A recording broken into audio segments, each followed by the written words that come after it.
അത് പറ്റത്തില്ല. അവളുടെ ഭർത്താവാണ് ഞാൻ, അഞ്ജലിയുടെ ഭർത്താവാണ് ഞാൻ. ഭർത്താവ് എന്ന നിലയ്ക്ക് എനിക്ക് അഞ്ജലിയെ പറ്റി ഒരു കാര്യം പറയാനുണ്ട്. ഹായ് ഫ്രണ്ട്സ്, എല്ലാവർക്കും മറ്റുകറ്റ് അഞ്ജലിയുടെ ഏറ്റവും പുതിയ എപ്പിസോഡിൻ്റെ റിവ്യൂയിലേക്ക് സ്വാഗതം. ഇന്നത്തെ എപ്പിസോഡ് തുടങ്ങുന്നത് നമ്മൾ ഇന്നലെ കണ്ടതുപോലെ അഞ്ജലി മുറ്റത്തിരുന്ന് ആ മഴ നനഞ്ഞിരുന്ന് കരയുമ്പോൾ ശ്യാമളാമ്മ ഒരു പ്രതീക്ഷ നൽകി പുറത്തേക്ക് വന്നിട്ട് തിരിച്ച് ആ വാതിൽ അഞ്ജലിയുടെ മുഖത്തിന് നേരെ ആഞ്ഞ് കൊട്ടിയടയ്ക്കുന്ന ഒരു സീൻ തന്നെയാണ് ഇന്നത്തെ എപ്പിസോഡും തുടങ്ങുന്നത്. ഭയങ്കര സങ്കടം തോന്നും. ഒരു പ്രതീക്ഷ നൽകിയിട്ട് അവരുടെ വാശി അങ്ങോട്ട് തീരുന്നില്ല എന്ന് ഞാൻ ആലോചിച്ചു കേട്ടോ. എന്താണെങ്കിലും അവരും ആ വാതിൽ അടച്ചിട്ട് അകത്തേക്ക് പോകും കേട്ടോ. അപ്പോൾ അഞ്ജലിക്കുട്ടിയാണ് പുറത്തിരുന്ന് കരഞ്ഞ മഴയത്തിരിക്കുകയും ചെയ്യുകയാണ്. അതിനുശേഷം ഇന്നത്തെ എപ്പിസോഡിൽ തുടക്കഭാവം എന്ന് പറയുന്നത് ശംഖുചക്രം തറവാടാണ് കേട്ടുന്നത്. അവിടെ അബിയുടെ ഒരു ഡോക്യുമെൻ്റ് മിസ്സായിട്ടുണ്ട്. അത് അടുത്ത ദിവസം പ്രസൻറ്റേഷന് വേണ്ടിയിട്ടുള്ളതാണ്. ആ സംഭവം ഒരു മാഗസീൻ്റെ ഉള്ളിലാണ് ഉണ്ടായിരുന്നത്. അപ്പോൾ അബി ആ സംഭവം കണ്ടുപിടിക്കാൻ വേണ്ടിയിട്ട് കിടന്ന് തപ്പിക്കൊണ്ടിരിക്കുകയാണ്. സാധനങ്ങളെല്ലാം വലിച്ചു വാരിയിട്ട് ഇങ്ങനെ തപ്പി കിടക്കുകയാണ്. ഇതൊക്കെ എവിടെ പോയി, ആരെടുത്തുകൊണ്ട് പോയി, ഇങ്ങനെയൊക്കെ പറഞ്ഞ് അബി ചെയ്തുകൊണ്ടിരിക്കുകയാണ്. അനുപമ ആ സമയത്ത് അങ്ങോട്ടേക്ക് വരും. അനുപമ നോക്കുമ്പോൾ അബി ഇങ്ങനെ തപ്പിക്കൊണ്ടിരിക്കുകയാണ്. അബിയോട് ചോദിക്കും, നിങ്ങൾ എന്താ ചെയ്യുന്നത്, നിങ്ങൾ എന്താണ് ഈ തപ്പുന്നത്? അബി പറയും, എന്ത് പറയാനാ, ഓരോരോ സാധനങ്ങൾ ഇവിടെ വെച്ച് കഴിഞ്ഞാൽ ഒന്നും കാണില്ലല്ലോ. എനിക്ക് നാളെ പ്രസൻറ്റേഷന് വേണ്ടി ഒരു ഡോക്യുമെൻ്റ് ഉണ്ടായിരുന്നു, അവർ മാഗസീനിലാണ് ഉണ്ടായിരുന്നത്. അനുപമയ്ക്കപ്പോൾ കാര്യം മനസ്സിലായി. ആ മനം പോലെ മംഗല്യം എന്ന സംഭവം, ആ ഫോട്ടോസുള്ള ആ മാഗസീൻ തന്നെയാണ് അബിയും തപ്പുന്നത് എന്ന് അനുപമയ്ക്ക് കാര്യം മനസ്സിലായി കേട്ടോ. അപ്പോൾ അനുപമയ്ക്ക് വെച്ച് ടെൻഷൻ, ഈശ്വര അത് കണ്ടുപിടിക്കുമെന്ന്. അങ്ങനെ മാഗസീൻസൊക്കെ ഇരിക്കുന്ന സ്ഥലത്ത് ഇങ്ങനെ അബി തപ്പി തപ്പി തപ്പി അവസാനം ആ മാഗസീൻ കിട്ടി. അപ്പം തന്നെ നെഞ്ചൊന്ന് പെടഞ്ഞു അനുപമയുടെ. അബി അങ്ങനെ പേജുകൾ മറിച്ച് നോക്കിയാണ്. ഉടൻ തന്നെ മനം പോലെ മംഗല്യം എന്നുള്ള പേജിലേക്ക് അബി എത്താനായിട്ട് പോവുകയാണ്. അനുപമയ്ക്കാണ് എന്ത് ചെയ്യണമെന്നറിയില്ല. അനുപമ നൈസായിട്ടൊരു പണിയപ്പോൾ ഒപ്പിക്കുകയാണ്. പെട്ടെന്ന് തലയിറങ്ങി വീഴുകയാണ്. തല കറങ്ങി വീണ് വെള്ളം എന്ന രീതിയിൽ പെടച്ചുകൊണ്ട് അങ്ങോട്ട് അനുഭവം കിടക്കും. അപ്പോൾ ഇത് കാണുന്നത് ഞെട്ടിപ്പോൾ അയ്യോ എന്ന് പേടിച്ചു പോകും. കാര്യം പറഞ്ഞാൽ അനുപമ ഇഷ്ടമല്ലെങ്കിലും ഒരാൾ ചാകം കിടക്കുമ്പോൾ ആരും വെള്ളം കൊടുത്ത് പോകുമല്ലോ. അങ്ങനെ അബി വെള്ളം എടുക്കാനായിട്ട് വേഗം ഓടി പുറത്തേക്ക് പോകുന്ന സമയം നൈസായിട്ട് അനുപമ എഴുന്നേറ്റ് വന്നിട്ട് ആ പേജ് അങ്ങോട്ട് വലിച്ച് കീറി പീസായിട്ട് ടോയ്ലറ്റിൽ കൊണ്ട് ഫ്ലഷ് ചെയ്യും കേട്ടോ. അങ്ങനെ അനുപമ കാര്യം സാധിച്ചെടുത്തു. നമ്മുടെ അബീനെ പറ്റിച്ച്. അതിൻ്റെ തിരിച്ചു വന്ന അനുപമ നൈസായിട്ട് ബെഡിലിരിക്കും. അബി വെള്ളം കൊണ്ട് പാവം താഴെ പോയി സ്റ്റെപ്പൊക്കെ കയറി വെള്ളം കൊണ്ട് ഓടി കിതച്ച് വന്നപ്പോൾ വടിയാകാൻ പോയിരുന്നാൾ വടി പോലെ എഴുന്നേറ്റ് ഇരിക്കുകയാണ്. അത് കണ്ടപ്പോൾ അബി ഞെട്ടിപ്പോവും. ഇവൾക്കൊരു കുഴപ്പമില്ലേ, അങ്ങനെ അബി ആലോചിച്ചു. അനുപമ അബിയുടെ അടുത്തുനിന്ന് വെള്ളം വാങ്ങിയിട്ട് നൈസായിട്ട് വെള്ളം കുടിച്ചുകൊണ്ട് പുറത്തേക്ക് ഇറങ്ങും. അനുപമയുടെ മനസ്സിൽ വേറൊന്നുമല്ല, എന്തായാലും അബിയെ പറ്റിച്ചു. ആ സംഭവം, ആ ഫോട്ടോസ് ഒന്നും അബിയുടെ കണ്ണിൽ പെട്ടില്ലല്ലോ, സമാധാനം ഇങ്ങനെ ആലോചിച്ചുകൊണ്ട് നിൽക്കാൻ കേട്ടോ. പിന്നീട് നമ്മൾ എപ്പിസോഡിൽ കാണുന്ന സീൻ എന്ന് പറയുന്നത് വീണ്ടും അഞ്ജലിക്കുട്ടിയുടെ അവിടെയാണ്. നമുക്കറിയാം അനുപമ ഇന്നലെ ചില ത്രെഡുകൾ അർജുന് കൊടുത്തിട്ടുണ്ടായിരുന്നു. ആ ഒരു സംഭവത്തിൽ പിടിച്ച് അർജുന് ചില സംശയങ്ങളുണ്ടായിരുന്നു, എന്തോ ഒരു വലിയൊരു ആപത്ത് തൻ്റെ അഞ്ജലിക്ക് വരികയാണ് എന്ന്. അപ്പോൾ അത് എക്സ്പെക്റ്റ് ചെയ്തുകൊണ്ട് ഓൾറെഡി നമ്മുടെ അർജുൻ പോന്നിട്ടുണ്ടായിരുന്നു. അർജുൻ ജീപ്പിൽ വന്നെത്തും.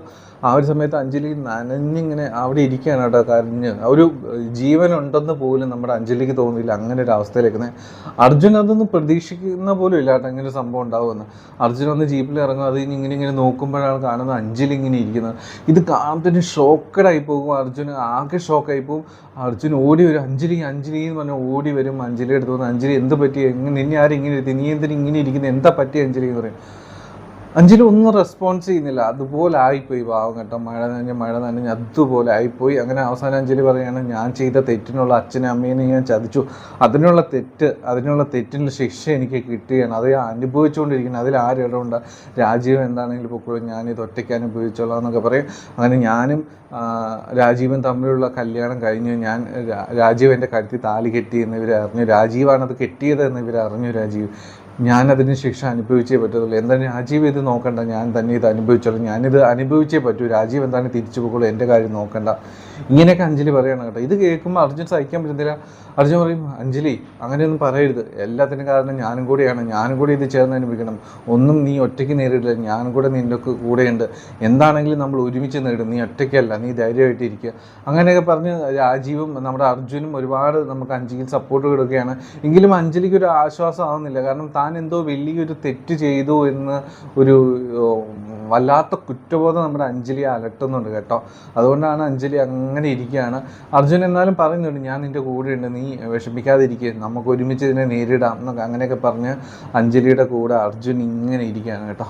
അപ്പോൾ പിന്നെ നമ്മൾ കാണുന്ന സീന് വീണ്ടും ശംഖുചക്രത്തിൽ തന്നെയാണ്. ശംഖുചക്രത്തിൽ നേരം വെളുത്തിരിക്കുന്നു. അപ്പോൾ ഈ സമയം അഞ്ജലിക്ക് അർജുന് എന്താ സംഭവിച്ചത് ഒന്നും നമുക്കറിയില്ല. എന്തായാലും അഞ്ജലിയുടെ കൂടെ അർജുൻ അവിടെ തന്നെ കൂടെ ഇരുന്നു. അത് തന്നെ വലിയൊരു ആശ്വാസം. അഞ്ജലിക്ക് കൂട്ടായിട്ട് അർജുൻ എത്തിയല്ലോ. അപ്പം ശംഖുചക്രത്തിൽ സീനാണ് കാട്ടുന്നത്. അവിടെ നേരം വെളുത്തു. അനുപമ പതിവ് പോലെ ചായ കുടിക്കാൻ താഴേക്ക് ഇറങ്ങി വരുന്നു.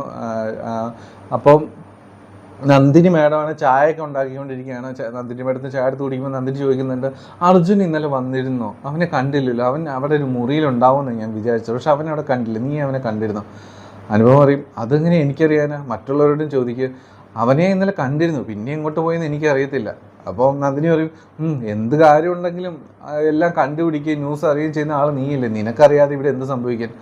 അനുഭവം പറയും, എനിക്കറിയില്ല, അർജുനെ കണ്ടിരുന്നു, പിന്നെ എന്താ സംഭവിച്ചതെന്ന് എനിക്കറിയത്തില്ല എന്ന് പറയും. അങ്ങനെ നന്ദിനി പോകുന്ന സമയത്ത് അനുപമ ആലോചിക്കും, ഇനി എങ്ങാനും അഞ്ജലിയുടെ അടുത്തേക്കാണോ അർജുൻ പോയത്? അങ്ങനെ ചില സംശയങ്ങൾ തോന്നും. ഒട്ടൻ തന്നെ ഫോൺ വിളിക്കുകയാണ് കേട്ടോ. അനുപമ വേഗം അമ്മായിനെ ഫോൺ വിളിക്കുന്നത്.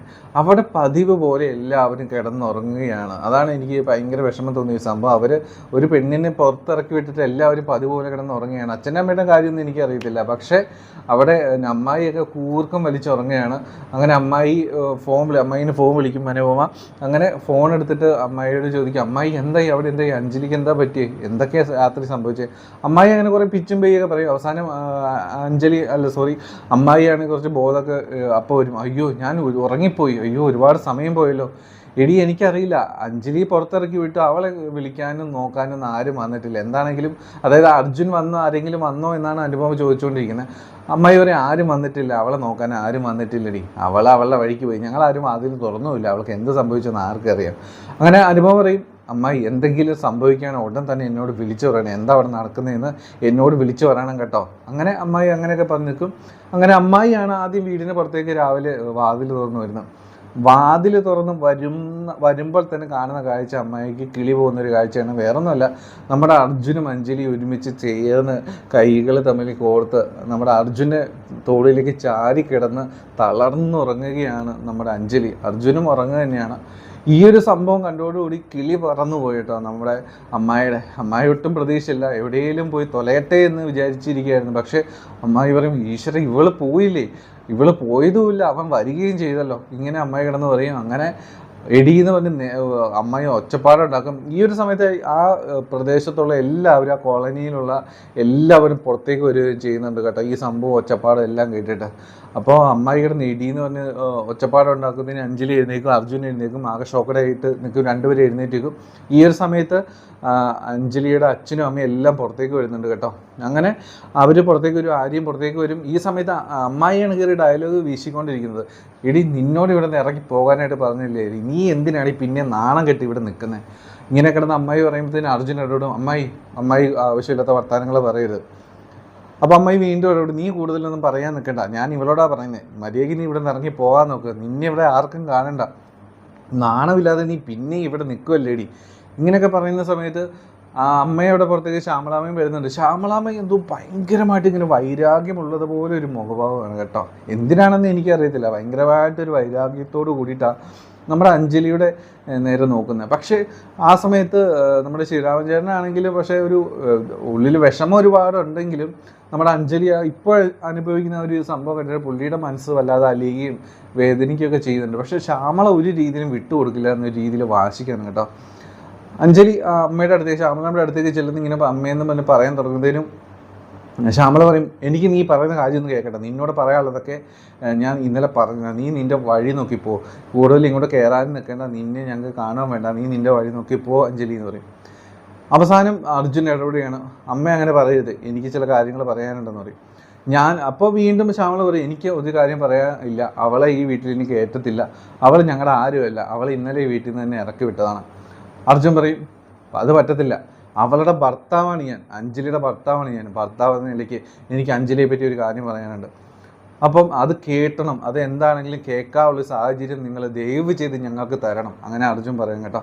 എന്നിട്ട് അർജുൻ കാര്യങ്ങൾ പറയണം, അഞ്ജലിയെ ആദ്യം കണ്ടപ്പോൾ മുതലേ അവളെ എൻ്റെ മനസ്സിൽ കയറി കൂടിയതാണ്, അവളെ ഞാൻ സ്വന്തമാക്കണം എന്ന് ഒരുപാട് ആഗ്രഹിച്ചതാണ്, അങ്ങനെയാണ് ഞാൻ അവളുടെ പുറകെ കൂടിയത്, പല രീതിയിൽ അവളെ എൻ്റെ വശത്താക്കാൻ, എന്നെ പ്രണയിക്കാൻ ഒരുപാട് ശ്രമിച്ചു, അതൊന്നും നടന്നിട്ടില്ല. അവൾ എപ്പോഴും അച്ഛനെയും അമ്മേനെയൊക്കെ ഒരുപാട് റെസ്പെക്റ്റ് ചെയ്യുന്ന ഒരാളാണ്. എന്ത് സാഹചര്യത്തിലാണ് അവൾ എനിക്ക് വേണ്ടി കഴുത്ത് നീട്ടി തന്നതെന്നൊക്കെ നിങ്ങൾ അറിയണം. അവൾ ഒരിക്കലും ഒരു വിളിച്ചു കഴിഞ്ഞാൽ ഇറങ്ങിപ്പോകുന്ന പെണ്ണല്ല, ഒളിച്ചോടി കൊണ്ടുപോകാൻ പറ്റുന്ന ഒരു പെണ്ണല്ല. അവൾ എപ്പോഴും അച്ഛനെയും അമ്മേനെയൊക്കെ ഒരുപാട് റെസ്പെക്റ്റ് ചെയ്യുന്ന ഒരു പെണ്ണാണ്. ഇങ്ങനെയൊക്കെ നമ്മുടെ അർജുൻ പറയുമ്പോൾ അമ്മായിയാണ് പുച്ഛഭാവത്തിൽ നിൽക്കുമ്പോൾ ഇതെല്ലാം മനസ്സിൽ കൊള്ളുന്നുണ്ട് കേട്ടോ. ശ്യാമളയുടെയും അച്ഛൻ്റെയും അതുപോലെ ആര്യ ഇത് കണ്ടപ്പോൾ അർജുൻ ഇപ്പോൾ വാക്കുകളൊക്കെ പറഞ്ഞു തുടങ്ങിയപ്പോൾ ആര്യയ്ക്ക് ഒരുപാട് സന്തോഷമായി. കാരണം നമ്മുടെ അഞ്ജലിക്ക് ഒന്നും പറയാൻ പറ്റാത്തൊരവസ്ഥയിൽ അഞ്ജലിക്ക് വേണ്ടി സംസാരിക്കാൻ രാജീവ് വന്നല്ലോ എന്നാണ് നമ്മുടെ ആര്യ ചിന്തിക്കുന്നത് കേട്ടോ. അങ്ങനെ അർജുൻ ഓരോന്നോരോന്നായിട്ട് പറയുകയാണ്. അങ്ങനെ ആരെങ്കിലും വിളിച്ചു കഴിഞ്ഞാൽ ഇറങ്ങിപ്പോകുന്ന പെണ്ണല്ല. അവൾക്ക് കൃത്യമായ നിലപാടുകളും രീതികളും എല്ലാം ഉണ്ട്. അവൾ ഏറ്റവും നല്ലൊരു കുട്ടിയാണ്. അച്ഛനും അമ്മേനെയൊക്കെ ഒരുപാട് ബഹുമാനിക്കുന്നത്. ഒരിക്കലും അഞ്ജലി തെറ്റ് ചെയ്തിട്ടില്ല. എല്ലാ തെറ്റും ചെയ്തത് ഞാനാണ്. ഞാൻ കാരണമാണ് അഞ്ജലി എൻ്റെ മുമ്പിൽ കഴുത്ത് നീട്ടി തരേണ്ടി വന്നത്. അതെന്താണ് അതിൻ്റെ സത്യമെന്ന് നിങ്ങൾ അറിയണം. ഞങ്ങൾ പറയുന്ന കാര്യങ്ങൾ നിങ്ങൾ കേൾക്കാനെങ്കിലും തയ്യാറാകണം. ഇങ്ങനെയൊക്കെ പറഞ്ഞ് നിൽക്കുന്ന ഒരു സീനോട് കൂടിയിട്ടാണ് കേട്ടോ ഇന്നത്തെ എപ്പിസോഡ് തീരുന്നത്. കാര്യങ്ങളെല്ലാം ഇന്നത്തെ എപ്പിസോഡിൽ തന്നെ അർജുൻ പറയുമെന്ന് ഞാൻ ഒരുപാട് പ്രതീക്ഷിച്ചു. പക്ഷെ അത് നടന്നില്ല. എന്താണെങ്കിലും അത് ഇന്നത്തെ വീക്കിൻ്റെ ഓർമ്മയിൽ ആ സംഭവങ്ങളൊക്കെ ഉണ്ടാകുമെന്ന് ഞാൻ പ്രതീക്ഷിക്കുന്നുണ്ട്. അടുത്ത ആഴ്ച ഈ സംഭവങ്ങളെല്ലാം നടക്കും. എന്താണ് യാഥാർത്ഥ്യത്തിൽ സംഭവിച്ചത് എന്ന് നമ്മുടെ അർജുൻ്റെ വായിൽ നിന്ന് തന്നെ ഈ അഞ്ജലി അച്ഛനും അമ്മയും ആര്യയും അമ്മായിയൊക്കെ അറിയും. പക്ഷെ അമ്മായി എപ്പോഴും എന്തെങ്കിലുമൊക്കെ പറഞ്ഞ് നിൽക്കുമായിരിക്കും. പക്ഷേ വീണ്ടും അനുപമയ്ക്ക് വലിയൊരു തിരിച്ചടിയാവും. അനുപമ പ്രതീക്ഷിച്ചത് അഞ്ജലി ഇനി ഒരിക്കലും തിരിച്ച് ആ വീട്ടിൽ കയറില്ല എന്നാണ്. പക്ഷേ അഞ്ജലി കയറുക തന്നെ ചെയ്യും. നമ്മുടെ അർജുൻ്റെ സപ്പോർട്ട് കിട്ടുക തന്നെ ചെയ്യും. അങ്ങനെ ഈ ഒരു പ്രതിസന്ധിയെ മറികടക്കാൻ നമ്മുടെ അഞ്ജലിക്ക് ഉറപ്പായും കഴിയും കേട്ടോ. എന്താണെങ്കിലും ഇന്നത്തെ എപ്പിസോഡ് നിങ്ങളെല്ലാവരും കാണാൻ നല്ല എപ്പിസോഡ് തന്നെയാണ് കേട്ടോ. അപ്പോൾ എല്ലാവർക്കും നല്ലൊരു ശുഭദിനം. Take care. Bye bye.